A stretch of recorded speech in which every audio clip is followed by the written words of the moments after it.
Hey everyone, welcome back into our Monday night edition of the Fairbanks Evening News. Mike Schultz with you once again talking about the weather, and we're talking about a big change in the weather. We have a major storm moving our direction, bringing lots of weather with it. We'll tell you about that in just a little bit. Our photograph night sent in by Susan Brainerd, and the thing that's really unique about this is a big old piece of ice that was sitting in her dog's bowl. It was the complete shape there, and he was able to capture a leaf in it and then held it up to the sky and took the photograph. Nice photograph, really cool. And again, as always, if you have a photograph to share, send it to photos@ktvf11.com. Here, and once again, a reminder that we have Fab Photos on right now. The Fab Photo calendar is out, and we're losing opportunities for you to pick it up because they're going out like hotcakes. You can pick them up in many places across the interior, including the Kindle Auto, and also we have the Fudge Pot, and even let's see what else we got in there. I'm trying to think of it. Sequence 4 has got one too. Anyway, you go by, pick them up, and use them for Christmas stocking stuffers. They work really good. All right, here's your forecast temperatures for today. The recent high today was 14 degrees. The overnight low down to 2 degrees above. The record high 47 in 1947. The record low in 36 below in 1994. And that's a loss of today on daylight time of about 6 minutes, equaling 5 hours and 28 minutes of daylight. Now, the satellite picture, very intriguing, very interesting. A huge area of low pressure sitting out over the Bering Sea with a strong frontal boundary moving across the state, marching across, bringing with it a wide variety of weather. And this includes winds gusting to as high as 70 miles an hour in the Denali Park later on this evening and the Delta Junction area.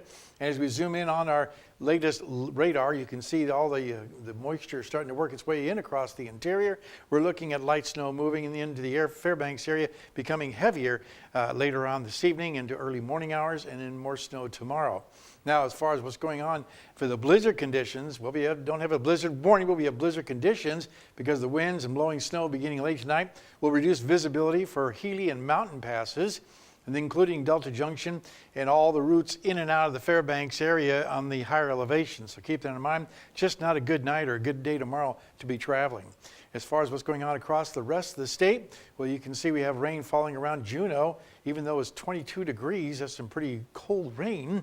I'm sure it turned over to snow. Ketchikan, 34 degrees, partly cloudy skies. There's some snow falling in the Anchorage Bowl, 23 degrees. Kodiak at 42. Cold Bay, 41. Up and down the west coast, temperatures in the low 30s for Nome and Bethel. 9 below at Barrow, and Fort Yukon, 0 degrees. Lower 48 weather. One storm moves out of the picture. Another one is moving across the Pacific Northwest, expected to take a dive and become a major winter storm across much of the central sections, bringing with it a wide variety of weather. And as far as the wintry storm, well, you can see it's taking place right now as we speak. The frontal system dropping down and bringing with it quite a bit of rain and snow at the higher elevations. That's good for the folks there with the drought they've been having. The jet stream is really taking a wild dip down to the south and then roaring back up again, so the cold air feeding in from Canada will help to provide that nucleus for the winter storm to develop. Well, we don't have kids' weather this week because we're going to take a little bit of a short week because the kids are off for Thanksgiving, so we'll be giving you weather facts throughout the week. In 1943, northern New Hampshire had 56 inches of snowfall in a 24-hour period. Amazing. That's almost 5 feet of snow in 1 hour, 24-hour period a day. Amazing. And again, thanks to Mount McKinley Bank, of course, for helping us out. And next week, we'll be visiting with the kids from North Pole Elementary School. Your forecast for the remainder of the night and tomorrow for the northern sections, blowing snow for Barrow, winter storm conditions for Nome and Fort Yukon.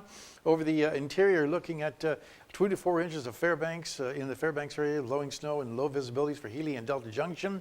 Over the southeastern sections, partly cloudy skies at Juneau, mostly sunny skies in Ketchikan, while over the southwest part of the state, it looks like wind and rain for Cold Bay, a chance of rain and snow for Kodiak, and rain showers at Bethel. And down around the Anchorage Bowl, they're not out of the picture either. Rain showers in Anchorage and Homer, periods of snow at Valdez, 6 to 8 inches expected there.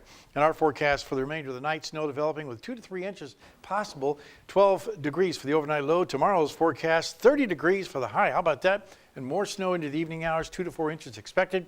Snow will continue on Wednesday. Then for Thanksgiving, it looks like just mainly cloudy skies, partly cloudy skies for the rest of the period there. But temperatures, again, way above normal for this time of year. Overnight lows will be in the teens. That's amazing for this time of year.